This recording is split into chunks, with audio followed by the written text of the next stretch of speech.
안녕하세요. 1월 28일 금요일 말드라의 정진용 목사입니다.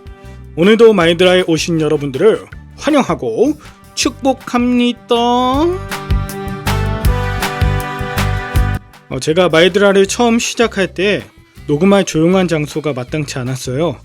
그래서 지하주차장에 있는 차 안으로 들어가서 이불을 뒤집어 쓰고 녹음을 시작했답니다.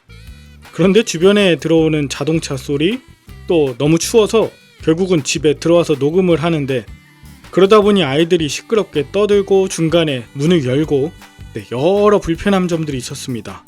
그래서 아이들이 자는 저녁에 이렇게 녹음을 하다 보니까 마음이 조급해서 말이 빨라질 때도 있었던 것 같아요. 심지어 녹음이 제대로 되지 않아서 다시 녹음을 하고, 자다가도 하나님이 주신 마음이 있으면 일어나서 다시 녹음을 하기도 했습니다. 쉽지 않은 일이었지만 결국 이 일이 제게 허락하신 하나님의 축복임을 알기에 오늘도 힘차게 말드라를 시작해보려 합니다. 여러분 준비되셨나요? 자, 출발!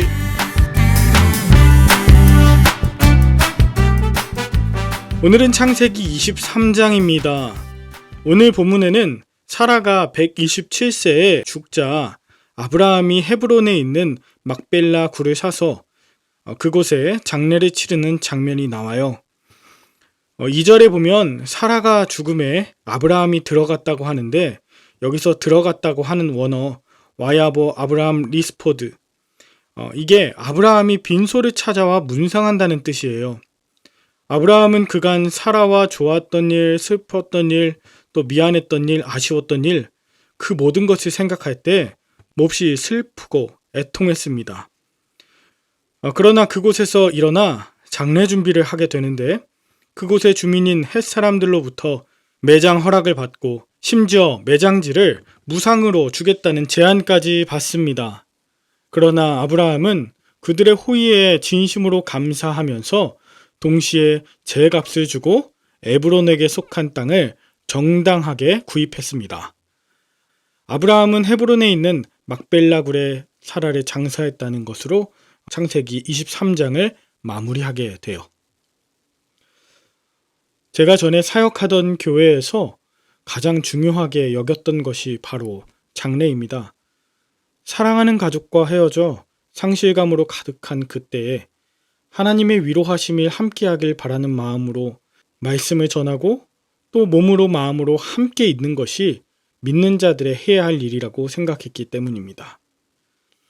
많을 때는 장례 예배에 총 7번까지도 갔었습니다. 매일 위로 예배와 또 입관 예배, 또 발인 예배, 화장 예배, 그리고 안치 예배, 여러 가지 예배들이 계속 있었지만 그때그때마다도 늘 하나님의 위로하심이 함께하길 바라는 마음으로 예배를 집례했는데, 그러다 보니 장례 이후에 계속해서 신앙생활을 하시고 싶어하는 그런 유족들이 여러 분 계셨어요.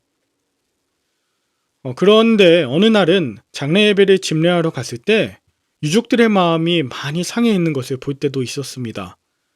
급작스럽게 장례를 맞이했기에 미처 상황이 허락되지 않아 오지 못한 가족들, 당황하는 중에 장례 일정이나 장례식 등에 있어서 가족들의 의견이 서로 맞지 않거나 장례식장에서 다투는 것도 보게 되었어요. 그러면 어떻게 해야 은혜로운 장례가 될 수 있을까요? 먼저는 예전부터 지금도 그리고 앞으로도 고인과 함께 또 유족들과 함께 하시는 하나님께 집중할 때 은혜로운 장례가 가능합니다. 이 기본을 잃고 고인에게만 집중하면 신비주의 또는 무속신앙이, 또 유족들에게만 집중한다면 감정적이거나 세속적인 장례가 될 가능성이 커요. 조문하시는 분들의 마음도 마찬가지인데, 조화가 얼마나 진열되어 있고 또 문상객이 얼마나 있는지, 그런 걸 통해서 유족들이나 고인의 삶을 평가하거나 또 장례식장의 시설, 또 음식 등을 함부로 평가해서 자신의 만족을 위한 조문이라면 진정한 의미의 위로라고 할 수 없습니다. 오늘 본문에서 아브라함이 제값을 주고 합법적으로 헤브론의 막벨라 굴을 산 것은 아마도 사라에 대한 미안함, 그리고 남편으로서의 도리를 다하고자 하는 진심이었을 거예요. 여러분, 진심으로 누군가를 사랑하고 또 사랑한 것이 진심이었다면 헤어지고 나서 많이 마음이 아프대요. 마음이 아픈 것은 그때 여러분의 마음이 진심이었기 때문이래요. 아브라함은 하나님을 믿는 자답게 정직하게 매장지를 구입하고 또 최선을 다해 장례를 치른 것으로 인해서 해족속 모두 아브라함의 가정을 인정했습니다. 그래서 이후에 아브라함도 이삭도 레아도 야곱도 모두 이 무덤에 묻힐 수 있었습니다. 또한 어려움을 당한 가정을 조문할 때 해족속들처럼 지금 아브라함의 가정에 무엇이 가장 필요하고 어떤 게 가장 큰 위로가 될까 생각하고 또 기도하는 마음으로 위로하는 것이 중요하다는 것을 볼 수 있습니다. 믿는 사람들은 그저 돈봉투 얼마로 자기가 할 도리 다 했다고 그렇게 여기지 않았으면 좋겠습니다. 장례식장에서는 고인의 삶을 통해 어떻게 하나님이 인도하셨는가 정면교사로 삼는 것 중요하고요. 또한 고인의 삶에 하나님의 마음을 아프게 한 것이 없는지 반면교사로 삼기도 하며 하나님께만 집중하시길 바라요. 한번 여쭤볼게요. 여러분의 장례식장은 어떠했으면 좋겠습니까?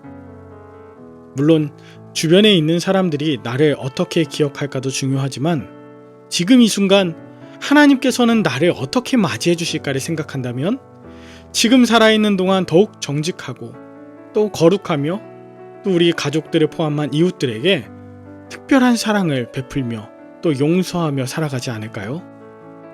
특별히 오늘 사랑하는 이를 먼저 보낸 분들이 생각나신다면 하나님의 특별한 위로와 사랑이 부어질 수 있게 간절히 바랍니다.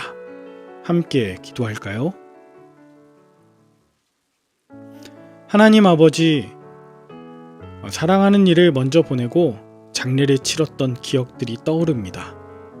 생각지도 않게 나보다 먼저 세상을 떠난 배우자, 자녀, 그리고 부모가 있습니다. 충분히 슬퍼하고 애통하게 하여 주시옵소서. 그리고 주변에 생각지도 못하게 나를 생각하고 위로하며 기도하고 있는 믿음의 동역자들이 있다는 것에 감사하게 하옵소서.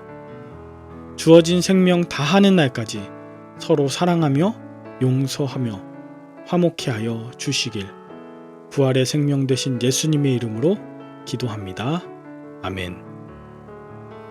오늘도 함께 해주신 여러분들께 감사드리며 저는 내일 다시 뵙도록 하겠습니다. 샬롬.